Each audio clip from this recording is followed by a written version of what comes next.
Hi friends, എല്ലാവർക്കും നമസ്കാരം. ഇന്ന് ഞാൻ വന്നിരിക്കുന്നത് സ്റ്റുഡൻസിനായിട്ടുള്ള ഒരു വീഡിയോയുമായിട്ടാണ്. അതായത് പല കുട്ടികളുടെ ഒരു പ്രോബ്ലം ആണ് സമയത്ത് സ്കൂളിലേക്ക് ഇറങ്ങാൻ പറ്റാതെ വരിക, ടൈം മാനേജ്മെന്റ് ഇല്ലാതെ വരിക. അപ്പൊ എങ്ങനെ ടൈം മാനേജ് ചെയ്ത് കൃത്യസമയത്ത് സ്കൂളിൽ പോകാം എന്നതാണ് നമ്മൾ ഇന്നത്തെ വീഡിയോയിൽ ഉൾപ്പെടുത്തിയിരിക്കുന്നത്.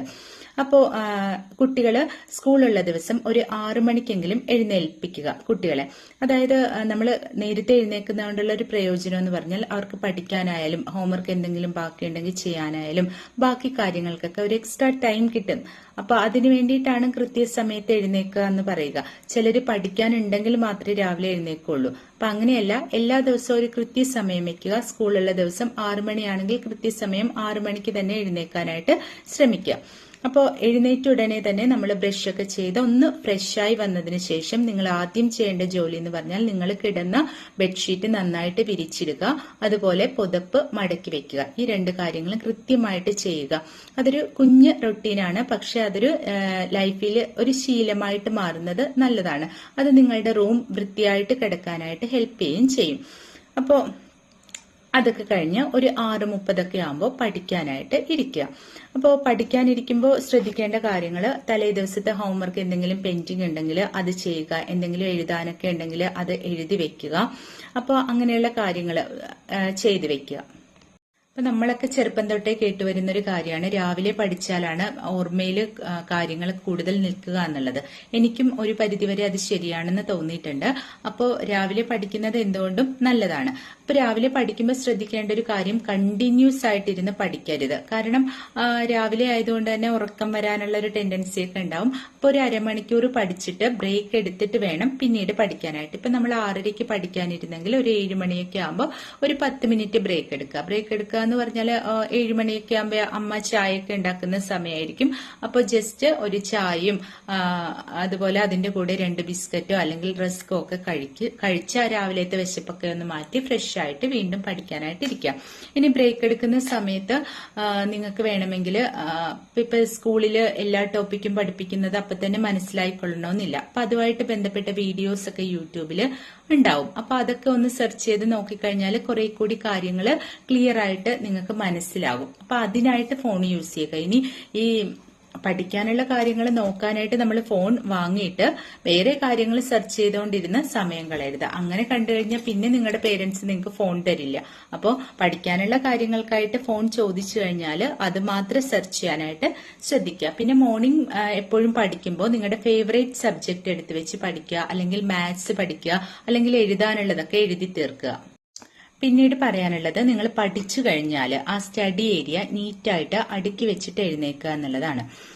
അത് നിങ്ങൾ ചിലപ്പോൾ പഠിക്കുന്ന സ്ഥലത്ത് തന്നെ അല്ലായിരിക്കും, എന്നും പഠിക്കുന്നിടത്തല്ലായിരിക്കും ഇരുന്ന് രാവിലെ പഠിക്കുക, ഡൈനിങ് ടേബിളിലൊക്കെ ആയിരിക്കും. അപ്പൊ എവിടെ ഇരുന്ന് പഠിച്ചാലും ആ പഠിക്കുന്ന ഏരിയ നീറ്റ് ആക്കിയിട്ട് വേണം അവിടുന്ന് എഴുന്നേക്കാനായിട്ട്. ഇനി എഴുന്നേറ്റ ഉടനെ ഓടിപ്പോയി ധൃതി പിടിച്ച് സ്കൂളിലേക്ക് പോകാൻ റെഡി ആവേണ്ട. പതുക്കെ ഒന്ന് പുറത്തേക്കൊക്കെ ഇറങ്ങി നല്ല ഫ്രഷ് എയർ ഒക്കെ ശ്വസിച്ച് ഒന്ന് ജസ്റ്റ് ഒന്നായി 5 മിനിറ്റ് ഒന്ന് ഫ്രഷ് ആയിട്ട് വേണം റെഡിയാകാനായിട്ട് തുടങ്ങാനായിട്ട്. അപ്പോൾ രാവിലെ ഒരു എനർജി കിട്ടാനായിട്ട് ആ ഫ്രഷ് എയർ ഒക്കെ ഒന്ന് ശ്വസിക്കുന്നത് കൊണ്ട് ഹെൽപ്പ് ചെയ്യും. പിന്നെ അത് കഴിഞ്ഞ് വന്ന് നിങ്ങൾക്ക് സ്കൂളിലേക്ക് ഇടാനുള്ള യൂണിഫോമും കാര്യങ്ങളും ഒക്കെ എടുത്തു വെക്കുക. അപ്പൊ യൂണിഫോം ഒക്കെ തലേന്ന് തന്നെ അയൺ ചെയ്ത് വെച്ച് തരാനായിട്ട് രക്ഷിതാക്കളോട് പറയുക. അതൊക്കെ എടുത്ത് വെക്കുക. ബാഗൊക്കെ പാക്ക് ചെയ്ത് വെച്ച് അതിനുശേഷം കുളിച്ച് ഫ്രഷ് ആയിട്ട് നല്ല ഫുൾ യൂണിഫോമിൽ തന്നെ സ്കൂളിലേക്ക് പോകാനായിട്ട് ശ്രമിക്കുക. എപ്പോഴും നല്ല നീറ്റായിട്ട് സ്കൂളിൽ പറഞ്ഞിരിക്കുന്ന രീതിയിൽ തന്നെ യൂണിഫോമിൽ സ്കൂളിലേക്ക് പോകാനായിട്ട് ശ്രമിക്കാം. യൂണിഫോം ഒക്കെ ഇട്ട് വന്നാൽ ബ്രേക്ക്ഫാസ്റ്റ് കഴിക്കുക. ബ്രേക്ക്ഫാസ്റ്റ് കഴിക്കുമ്പോൾ പറയാനുള്ളൊരു കാര്യം, നിങ്ങളുടെ യൂണിഫോമിലൊന്നും വീഴ്ത്താതെ വളരെ ശ്രദ്ധയോടെ കഴിക്കാനായിട്ട് ശ്രമിക്കുക. പിന്നെ ഇറങ്ങുന്നതിന് മുമ്പായിട്ട് സ്കൂൾ ബാഗ് ഒന്നുകൂടി ചെക്ക് ചെയ്യുക, എല്ലാം എടുത്തിട്ടുണ്ടോ എന്ന് ചെക്ക് ചെയ്യുക. അതുപോലെ പ്രൊജക്റ്റോ അതുപോലെ എക്സാമിനുള്ള ആൻസർ ഷീറ്റോ ഒക്കെ കൃത്യമായിട്ട് എടുത്തെന്ന് ഉറപ്പുവരുത്തിയിട്ട് മാത്രം സ്കൂളിലേക്ക് പോവുക. അപ്പൊ നമ്മൾ എത്രയൊക്കെ ടൈം മാനേജ് ചെയ്ത് റെഡി ആയാലും നമ്മൾ ഇറങ്ങുന്ന സമയത്ത് ഒരു തിരക്ക് അത് എല്ലാ വീട്ടിലും കാണാൻ പറ്റുന്നതാണ്, അല്ലെ? അപ്പോൾ ജസ്റ്റ് കുട്ടികൾ ഇറങ്ങുന്നതിന് മുമ്പായിട്ട് അവരെന്തെങ്കിലും വലിച്ചു വാരി ഇട്ടിട്ടുണ്ടെങ്കിൽ ജസ്റ്റ് അവരെ കൊണ്ട് തന്നെ അതൊന്ന് എടുത്ത് വെപ്പിക്കുക. എന്നിട്ട് ഇറങ്ങുന്ന സമയത്ത് നമ്മുടെ അമ്മയെ ഒന്ന് കെട്ടിപ്പിടിച്ചൊരു ഉമ്മയൊക്കെ കൊടുത്തിട്ട് സ്കൂളിലേക്ക് പോവാം കേട്ടോ. അപ്പോൾ സ്കൂളിൽ ഇറങ്ങുമ്പോഴത്തേനും എപ്പോഴും പ്രാർത്ഥിച്ചിട്ട് ഇറങ്ങാനായിട്ട് ശ്രമിക്കാം. അപ്പോൾ സ്കൂളിൽ നിന്ന് ഒരു 4-4:30 ആകുമ്പോൾ വന്നു കഴിഞ്ഞാൽ ചായയും സ്നാക്സ് ഒക്കെ കഴിച്ചിട്ട് മിക്ക കുട്ടികളും ട്യൂഷന് പോകുന്നവരായിരിക്കും. പിന്നെ ട്യൂഷൻ ടൈമാണ്. അപ്പോൾ വന്ന് ചായ സ്നാക്സ് ഒക്കെ കഴിച്ചിട്ട് ട്യൂഷന് പോവുക. ട്യൂഷന് പോയി പഠിച്ചു വന്നതിന് ശേഷം ഉടനെ തന്നെ നിങ്ങൾ പഠിക്കാനിരിക്കേണ്ട. പിന്നെ കുറച്ച് നിങ്ങൾക്ക് റിലാക്സ് ചെയ്യാനുള്ള ടൈമാണ്. കുറച്ച് സമയം TV കാണുകയോ അല്ലെങ്കിൽ യൂട്യൂബ് വീഡിയോസ് കാണുകയോ അതൊക്കെ നിങ്ങളുടെ ഇഷ്ടം പോലെ ചെയ്യുക. ഇഷ്ടപ്പെട്ട കാര്യങ്ങൾക്കായി കുറച്ച് സമയം ടൈം സ്പെൻഡ് ചെയ്യണം. ഇനി നിങ്ങൾ യൂട്യൂബ് ചാനലാണ് കാണുന്നതെങ്കിൽ നിങ്ങൾക്ക് ഇഷ്ടപ്പെട്ട ചാനൽ ഏതാന്ന് ഒന്ന് കമന്റ് ചെയ്യണം കേട്ടോ. പിന്നെ അതൊക്കെ കഴിഞ്ഞ് ഒരു 1/2 മണിക്കൂർ റെസ്റ്റ് ടൈം ഒക്കെ കഴിഞ്ഞ് കുളിച്ച് ഫ്രഷായി വന്നിട്ട് പഠിക്കാനിരിക്കുക. ഒരു 7:30 to 8:30 പഠിക്കാനിരിക്കുക. ചെറിയ ക്ലാസ്സിലെ കുട്ടികൾക്കൊക്കെ ആണെങ്കിൽ ഒരു 1-1.5 മണിക്കൂർ ഉണ്ടെങ്കിൽ അവരുടെ കംപ്ലീറ്റ് കാര്യങ്ങളും പഠിച്ചു കഴിയാനായിട്ട് കഴിയും. അപ്പോൾ പഠിച്ചു കഴിഞ്ഞാൽ അവർക്കൊരു 10 മിനിറ്റ് ഒക്കെ കഥാപുസ്തകമൊക്കെ വായിക്കാൻ കൊടുക്കുന്നത് അവരുടെ ആ ലാംഗ്വേജ് ഡെവലപ്പ് ചെയ്യാനായിട്ട് ഹെൽപ്പ് ചെയ്യും. അപ്പോൾ പഠിച്ചൊക്കെ കഴിഞ്ഞ് ഒന്ന് കുറച്ച് സമയം പ്രാർത്ഥിക്കുക. പ്രാർത്ഥിച്ചു കഴിഞ്ഞ് ഫുഡ് കഴിക്കാനായിട്ട് ഇരിക്കാം.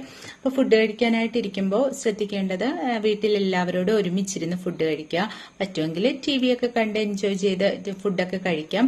അപ്പോൾ സിനിമകളൊക്കെ കാണുമ്പോൾ കോമഡി സിനിമകളൊക്കെ കണ്ടിട്ട് കിടക്കാൻ ശ്രമിക്കുക. അല്ലാതെ ഹൊറർ മൂവീസ് ഒന്നും കാണാനായിട്ട് നിൽക്കരുത്. മനസ്സിന് സന്തോഷം നൽകുന്ന സിനിമകളൊക്കെ കണ്ടിട്ട് കിടക്കാം.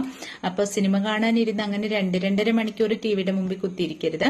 ഫുഡ് കഴിക്കുന്ന ആ സമയം TV വെച്ചിട്ട് പിന്നെ ഓഫ് ചെയ്യുക. എന്നിട്ട് വീട്ടിലുള്ള എല്ലാവരും കൂടി ഇരുന്ന് നിങ്ങൾക്ക് കുട്ടികളാണെങ്കിൽ സ്കൂളിലെ വിശേഷങ്ങളൊക്കെ ഷെയർ ചെയ്യുക. അവരുടെ വിശേഷങ്ങളൊക്കെ രക്ഷിതാക്കൾ ഇരുന്ന് കേൾക്കുക.